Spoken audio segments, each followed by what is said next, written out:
Hello viewers, I Susan Sahu, teacher in social studies. Welcome you all to class 9 history chapter number 3. Third chapter Nazism and the rise of Hitler, and it is part 4. So let us start this portion. ये आज का जो discussion है, हम आज बात करेंगे कि हिटलर का जो सिस्टम ऑफ एडमिनिस्ट्रेशन था, जो उनका पॉलिसी था, वो कैसा था। जर्मनी का लोग उसको एक्सेप्ट कर रहे थे या हिटलर ने ज़बरदस्ती उनके ऊपर सौंप रहा था। तो आज का first point, establishment of the racial state. Racial state का मतलब ये होता है कि जैसे कि कोई हाइयर है, कोई लोअर है, कोई अप है, कोई डाउन है, कोई रिच है, कोई पुअर है। तो हिटलर जिन जिन लोगों को पसंद करता था, हिटलर के लिए जो कैटेगरी का लोग ज़रूरत था, वो उनके बीच, और जो पुअर सेक्शन थे, जो लोअर सेक्शन थे, लोअर क्लासेस लोग थे, उनके बीच ये एक रेस हुआ हम कह सकते हैं, या स्ट्रगल जैसा हम कह सकते हैं। हिटलर ने ज़बरदस्ती उनका जो मेंबर्स थे, उनका जो डिपार्टमेंटल हेड थे, उनको ये सब इंस्ट्रक्शन देता था कि उनको जो अच्छा लगे, उनका पार्टी को जो अच्छा लगे वही किया जाए, बाकी पब्लिक लोगों का एक्सेप्टेंस हो या ना हो। पॉइंट नंबर 1, नाजी लोग जो थे उनको सिर्फ ऐसा लोगों का ज़रूरत था जो कि प्योर होंगे, हेल्दी होंगे, नॉर्डिक आर्यंस, पूरा pure blooded Nordic Aryans in the sense, जो आर्य हम कहते हैं, आर्य शब्द जो होता है, वो सिर्फ जर्मनी लोग खुद को बोलते थे कि हम सुपीरियर है, और वो खुद को डिजायरेबल बोलते थे। दो कैटेगरी का लोग होते थे उस समय में, जो उनका रेस में पार्टिसिपेंट्स हम कह सकते हैं बेटर। एक थे डिजायरेबल, दूसरे लोग थे अनडिजायरेबल, जिन लोगों को हिटलर चाहता नहीं था, जर्मनी सोसाइटी नहीं चाहता था हिटलर के अनुसार। सेकेंड पॉइंट है, जो लोग इन्फेरियर हैं, जो लोग इम्प्योर हैं, अबनॉर्मल हैं, उनको क्या बोला जाता था? दे वेयर क्लास्ड एज अनडिजायरेबल। उनको ज़रूरत ही नहीं है जर्मनी को, ऐसे ही सोचा जा रहा था। नंबर 3, ये सबसे देखो अच्छा वाला पॉइंट कैसा है, जो हमारा चैप्टर शुरुआत हुआ था हेलमुथ के बारे में, वो पॉइंट है इसमें। Helmuth's father along with other Nazi officials, Helmuth के पापा और अलग जो ऑफिशियल्स थे वो क्या किए थे? condemned to death many Germans who were considered mentally and physically unfit। जो फिजिकली और मेंटली हैंडीकैप लोग थे, उन लोगों को सब मारे थे हेलमुथ के पापा और उनको साथियों। तो इसके वजह से हेलमुथ के पापा चैप्टर का शुरुआत से डर रहे थे कि हम उनको जैसे मारे हैं, जो कि इनोसेंट लोगों को, अभी पब्लिक हमको ऐसे मारेंगे, इसलिए वो लोग डर रहे थे। तो उसमें देखते हैं सबसे ज़्यादा जो रिलीजियस कैटेगरी लोग होते हैं, जीव जीव से जीव हुआ है, उनको सबसे ज़्यादा सफ़र होने वाले इंसान से वो लोग कैटेगरी का थे। नाजी जर्मनी में ओस्ट सफ़रर उनको बोला जाता था। पॉइंट बी में, Jews were barred from going land, ज़मीन खरीदने के लिए उनको मना किया जा रहा था। नंबर सी, उनको कोई भी ट्रेडिंग में, बिजनेस में, मनी लेंडिंग जो होता है, लोन देना, किसी को मदद करना, बिजनेस में पार्टिसिपेट करना, उनको अलाउ नहीं था। नंबर डी, उनको सेपरेटली रहने के लिए एक गेटोज रहता था, जैसे कि हमारा स्लम्स होता है, बस्ती, उन लोगों के लिए ऐसे गेटोस होता था, गेटोस, ये सेपरेटली ही रहेंगे। Number E, they were often persecuted through periodic organized violence and expulsion from the land। उनको ज़बरदस्ती कहीं कहीं जहाँ भी वो लोग रहते थे हटा दिया जा रहा था, उनका मकान को तोड़ दिया जा रहा था, उनको टर्चर किया जा रहा था, ऐसे ही। Next point, however Hitler's hatred of Jews, which held that conversion was no solution to the Jewish problem।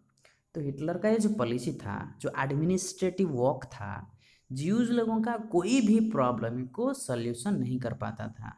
Problem solution के बाद छोड़िए, ये सिर्फ प्रॉब्लम और प्रॉब्लम ही क्रिएट करता था। ओके, आगे बढ़ते हैं। Then the racial utopia. Racial, रशिया मतलब जो रेस का शब्द से आया है, यूटोपिया का मतलब है आइडियल। हिटलर के लिए कौन सा रेस आइडियल है?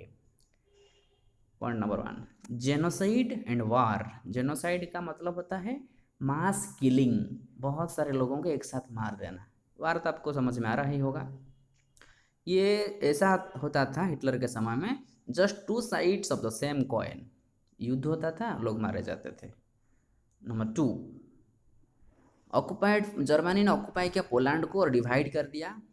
नॉर्थ वेस्टर्न पोलैंड उसको जर्मनी के साथ मिला दिया।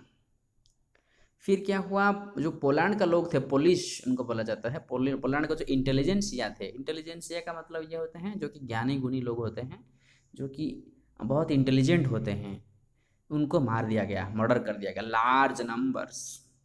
पोलिश लोगों का जो चिल्ड्रन थे, पोलैंड का जो चिल्ड्रन थे, उनको जो जो सब आर्यन जैसे दिख रहे थे, उनको फोर्सिबली स्नैच किया गया, मतलब उनके मदर से उनको पूरा ज़बरदस्ती ले लिया गया और एग्जामिन्ड किया गया बाई फेस एक्सपर्ट्स, जो जर्मनी को मदद कर सकते हैं, जर्मनी आर्मी में जो ज्वाइन कर सकते हैं, जर्मनी का जो नाजी पार्टी की जो मदद कर सकते हैं, सिर्फ उन बच्चों को रखा जाता था, बाकी सारे को ख़त्म। ऐसा ही पॉलिसी था एडोल्फ हिटलर का। 5th नंबर पॉइंट देखो कैसा है, if they passed the race test, जो टेस्ट होता था अगर वो पास किए तो ठीक है, वो आर्मी में ज्वाइन करेंगे। इफ़ नॉट, अगर वो पास नहीं किए टेस्ट में, deposited in the orphanage where most perished, बहुत सारे लोगों को टॉर्चर किया जाता था उन समय में, बहुत कठिन परिश्रम करवा जाता था, मतलब बहुत कड़ी मेहनत करते थे वो। लास्ट वाला point, with some of the largest ghettos, ghettos के बारे में हम थोड़ी देर से पहले बात किए। और गैस चैम्बर, गैस चैम्बर ये होता है जैसे कि एक छोटा कमरा को सारे ओर से बंद कर देंगे, एक छोटा सा दरवाज़ा होगा और एक पाइप कनेक्शन किया होगा उस रूम को, एक छोटा वाला जगह में बहुत सारे लोगों को इकट्ठा कर देंगे, दरवाज़ा बंद कर देंगे और अंदर जो कि अनहाइजेनिक, जो कि है सेहत के लिए अच्छा नहीं है, वो वाला स्मोक को छोड़ देंगे। ऐसा वाला सिचुएशन उस समय में था, इसको उसी रूम को कहते हैं गैस चैम्बर। लोगों को ऐसे मार दिया जाता था। और जो जनरल गवर्नमेंट उस समय में था, killing fields for the Jews, बहुत सारे जगह में ज्यूज लोगों को ऐसे हालत में देखना पड़ता था। बहुत सारे इमेजेस भी है, हम दिखाएंगे कि लोगों को कैसे मार दिया जाता था। ये ऐसा एक हम कह सकते हैं डेथ चैम्बर को लेने के लिए एक कार जैसा हम कह सकते हैं उस समय का। आजकल का जो कार का शब्द जैसा है, उस समय में ऐसा नहीं यूज नहीं होता था, वो थोड़ा अलग टाइप का था। This one is one of the freight cars use to deport Jews to the death chamber. Death chamber को मतलब जहाँ लोगों को मारा जाता था, उसी चैम्बर को लेने के लिए ये एक व्हीकल जैसा यूज होता था। नेक्स्ट हम बात करेंगे स्टेप्स टू डेथ। कैसा कैसा स्टेप्स में हिटलर ने या उनका जो एडमिनिस्ट्रेटिव सिस्टम का लोग थे, लोगों को मारते थे। स्टेज 1 रहा एक्सक्लूजन, जो कि 1933 से 1939 तक के ऊपर इम्प्लीमेंट हुआ था। उसमें क्या स्टेटमेंट था, लोगों को यह बताया जाता था, you have no right to live among us as citizens. ऐसे ही लोगों को बताया जाता था, जो कि जर्मनी का नाजी पार्टी को मदद नहीं करते थे या पार्टी का अगेंस्ट जो बोलते थे, जो फिजिकली हैंडीकैप थे और फीमेल मेंबर्स भी, ये सब होता था। तो इसमें बताया गया है न्यूरेमबर्ग का जो लॉज बना गया सिटीजनशिप के बारे में 1935 में जो बना, उसमें पॉइंट 1 में लिखा गया है, ओनली पर्सन्स ऑफ जर्मनी और related blood would henceforth with German citizen, जो कि जर्मनी का लोग होंगे, जर्मनी में पैदा होंगे, उसी का नेटिव लोग ही सिर्फ जर्मनी सिटीजनशिप आ सकते हैं, बाकी लोगों का नहीं। और जो अलग रिलीजन का होंगे उनको भी नहीं दिया जाता था। Number 2, marriage between Jews and Germans were forbidden. Germany का लोग और जो ज्यूज रहते थे जर्मनी में, वो शादी नहीं हो सकता था, ये रूल हुआ। फिर extramarital relations between Jews and Germanies became a crime, ऐसा कोई रिश्ता नहीं हो सकता।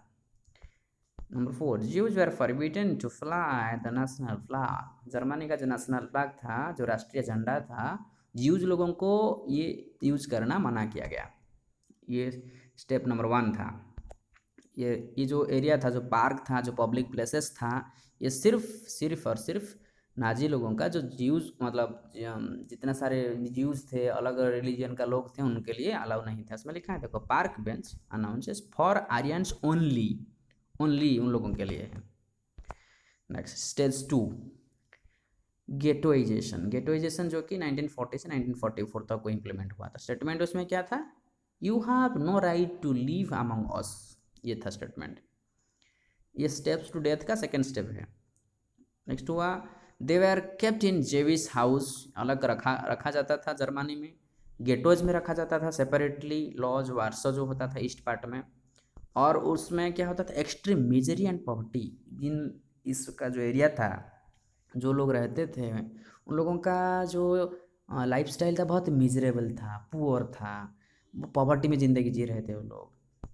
Number 3, Jews had to surrender all their wealth before they enter into ghettos. जो गेटो में रखा जाता था, सेपरेटली रखा जाता था, गेटोइजेशन भी बोला जाता है।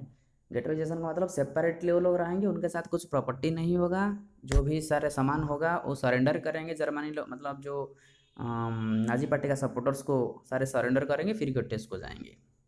Soon the ghettos were brimming with the hunger, starvation and diseases. Ghettos में जो लोग रहते थे उनको टॉर्चर किया जाता था, खाना नहीं दिया जाता था, तो उनका तबीयत खराब होने लगा भूखे से, स्टारवेशन, डिजीज हुआ उनको, और वैसे ही due to hygienic unhygienic condition वो लोग मरने लगे। उनका कभी कभी देखा गया है, पिक्चर देखा गया है, लोगों का सिर्फ बोन्स होगा, there will be no muscle, there will be no blood, only skin will be there, like they will be looking like a skeleton only, ऐसा ही दिखा जाता था। नेक्स्ट, इसमें एक पिक्चर देखो, लोगों के पास कुछ नहीं है, सिर्फ ऐसे रास्ते के साइड में अपना ज़िंदगी गुजर रहा है। Man and women were left with nothing to survive in the ghettos. लोगों के पास कुछ नहीं रहता था गेटोज में ज़िंदगी जीने के लिए। देन स्टेज 3, अनहिलेशन, 1941 ऑनवर्ड्स जो होता था, ये स्टेटमेंट था, you have no right to live.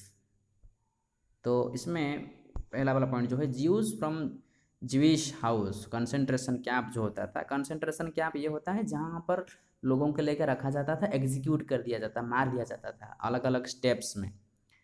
And ghettos from different parts of Europe are brought to death, मारने के लिए लाया जाता था। कहाँ, कैसे लाया जाता था? बाई गुड्स ट्रेन्स, जिस ट्रेन में गुड्स आता था, चाहे कोल हो चाहे दूसरा कोई सामान हो, उसी ट्रेन में लोगों को लाया जाता था। Number 2, mass killings took place within minutes with scientific precision. एक ही मोमेंट में, एक ही मिनट में बहुत सारे लोगों को एक साथ मार दिया जाता था। ये टेक्निकली मार दिया जाता था लोगों को, जो कि जर्मनी के लिए ज़रूरत नहीं है, वो सोचते थे हिटलर का एडमिनिस्ट्रेटिव सिस्टम। ये देखो, आप लोग देख सकते हो कि सूज कैसे गिरा हुआ है। Shoes taken away from the prisoners before the final solution. Final solution एक शब्द है जिसका मतलब है डेथ। तो डेथ वाला जो शब्द है वो यूज नहीं करते थे, टिकट टू हेवन यूज करते थे, फाइनल सोल्यूशन यूज करते थे, और डेथ के जगह ये ऐसा एक शब्द यूज करते थे जो कि अल्टीमेटली लोगों का डेथ को ही बताता है। ठीक है, so dear viewer, this is all about the portion. Once again we'll meet on the next portion, next video. Till that, take care of your studies. Thank you all.